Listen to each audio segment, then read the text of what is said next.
Merritt, thank you for taking the time to sit down and speak with me. A lot to catch up on. A big year for the Timbers, 40th in Portland, 5th in Major League Soccer, something you fought very hard to do, make that move to MLS. What do you remember from that time in your life? The lead up to the MLS announcement was obviously a crazy time. To say it was a long and arduous affair would be an understatement.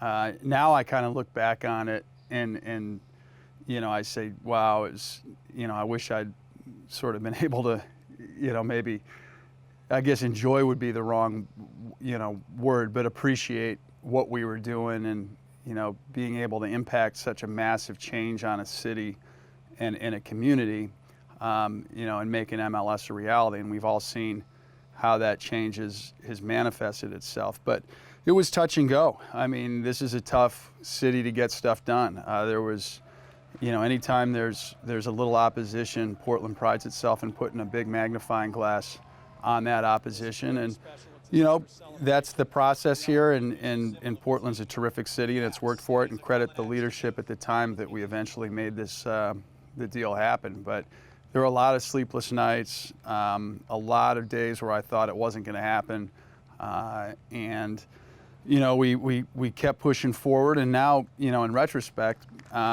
people say to me, "Boy, it's shocking you made it happen as fast as it happened." Especially with the backdrop of a major recession, with my father is a sitting Treasury Secretary, and through the TARP and bailout efforts to be doing a sports deal, in a very liberal city. It's nothing short of amazing that we made it happen. And I think that there was also a lot of, I hope it's looked at now in hindsight. There's a lot of suspicion about it wasn't going to impact taxpayers. It was going to be a great economic thing for the city, as well as a great civic asset. And we've over-delivered on that. Nobody ever writes those stories. There were a lot of stories poking holes in the economic impact analysis at the time. And, but this thing's over-delivered in leaps and bounds. There's nothing big, no big idea that's not going to have people protesting it. And, you need politicians and leaders who are willing to forge through in spite of those protests. And people just remember the big ideas at the end of the day. And this was a big win for Portland, really big win for Portland, really big win for the Portland city leadership. And so that's what I remember. After all that, we were trying to build up an organization and a team, field a team, and come out and play our games and put on a great fan experience. And we've done some great things in the USL. I certainly remember my first game, Timbers game after buying the team, then USL soccer team in 2007. And the whole valuation of that deal had something like 99.9% of the value attributed to AAA baseball. And they say, hey, well, we got to put some value on whatever this USL soccer team is worth. And, of course, that ended up being, the driver of this whole thing. And that was a great game. It was a pretty well-attended game at the time. We probably had 3,500 or 4,000 people there, but the Army was in full voice, and I remember walking down through the Army, and it's been well documented that we'd originally looked at Major League Soccer, and one of the big reasons we chose Portland was because of the potential of working with a stadium that's a jack of many trades but a master of none, but it had originally been built with rectangular geometry in mind, and we knew we had MLS potential. And so it was a lot of work to get from point A to point B, but pretty fulfilling as well. Besides obviously making it, getting it into Major League Soccer, what are some things that you were proud of? Well, I'd say there are things that I'm proud of. There are moments that I remember. There's probably two different categories. I mean, I'm certainly proud of the size and scope of what we've built, first and foremost. I mean, starting with the soccer side, the role that the Timbers have played in moving professional soccer forward over the last 5 years. And there's been a lot of movement, and you look at where MLS is coming in the last 5 years. Certainly there was a lot of period before we entered the league as well, but we've been part of that story for sure. And building out our sporting performance plan, in 2012, which, with all due respect to the Red Bulls, was it's not 500 pages, it's 114 pages. But the whole academy structure, and sitting here now with everything from U14 teams on up, and working on building out our additional homegrown territories for the academy in Idaho and in New Mexico, and the training facility and all the work we've done there in women's soccer. I think that the role we've played in advancing the women's professional soccer story has been nothing short of astronomical. I mean, so we've been the beacon of light, and we've got a lot of help in that process. But that's been one of the most fulfilling things for me personally. What the Thorns have brought to the conversation, and the way that team has over-delivered in every single aspect. I mean, we had expectations, and the team's doubled, tripled, quadrupled those expectations every step of the way, and that's been great. And what we've done for the community with the Stand Together initiatives, and the recognition we've had there, but more than the recognition, just the impact. And that's been something where we've really doubled down on, and have enjoyed using the position of strength we have with a pro sports voice that's a strong voice, to be able to shine light on areas that need that light shown. So, I'd say in terms of moments, certainly beating Seattle in the playoffs in 2013 pops up. The Thorns winning the championship trophy was pretty darn special. The Atticus game, which was just unbelievable. The TA coming out. The inaugural game in 2011 when we opened up at what was then Geldwin Field, now Providence Park, for the first time for MLS, and having that vision in my head of what that would look like, and actually seeing it, and sort of that reality unfolding, and the team stepped up in a major way that night against the Chicago Fire. So that was terrific. And even in 2012, which was a tough season, being reminded that in this sport there's always can be something positive pop out from the unexpected, and Jack Jewsbury's crazy goal in Vancouver that year, one really tough year, winning the Cascadia Cup, was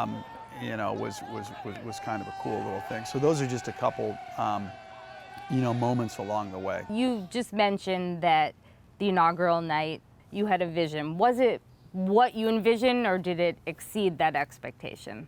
Well, everything with the Timbers, with our fans, with the Army, the support, I think every night expectations are exceeded. I mean, and that's something that's been the expectation. The expectation is that expectations are exceeded, and so, this atmosphere, which we'll never take for granted, seeing that come to life, that night and many other nights after that. I mean, we've had some magical games this year. You never know what you're going to get, but on the field, you do know that we're going to have the best atmosphere in North America, the most electric, the most authentic, and it's not hyperbole. I mean, you see it, and there's just something a little different here, a little more organic, a little more unique, and electric's the word I use. That's I feel it. There's a charge that's just a unique charge, and I don't feel it anywhere else. What have you learned the last 5 years since the move to MLS? What are some things that have stood out to you as lessons, things you've learned, personal growth? Oh, I'd say quite a bit. You're always learning. I try to learn to enjoy the good moments rather than dwell on the bad ones. That's easier said than done sometimes in this business, and especially kind of how I'm wired. And you're very competitive. And we've got other people who are really bought in and competitive, and that can feed itself. And it's the irony is, you don't want to dwell on tough times, and we talk about highs low and lows high, but actually practicing what we preach there has been something that I try to learn, and more so I think not taking things personally. I'm better at that than I was in 2011. I was so, the effort to make MLS and PDX a reality was so crazy, and I was so bought in. I was so personally, am so personally invested that from every loss to every criticism or whatever, I had a tendency, and in this business, you got to be pretty comfortable with criticism. I mean, but it's hard when you're so invested in something. Yeah, and even when it's not directed at you personally, feeling it, like it's about you when it's not about you. You need to be willing to take a step back and divorce yourself from that a little bit. And so, and social media adds to that a little bit. And so there's been a couple missteps, but it's been a great journey as well. And so, one thing I pride myself on is at least having an understanding of what my strengths and my weaknesses are, and some degree of self-awareness. And my strengths are still my strengths. My weaknesses are still my weaknesses 5 years in, but I think I do a better job of managing those. Well, one off-the-field moment that I've been dying to ask you about, a little picture that you tweeted out last year about an alligator bite. What happened there? I never got the full story, and why were you with alligators?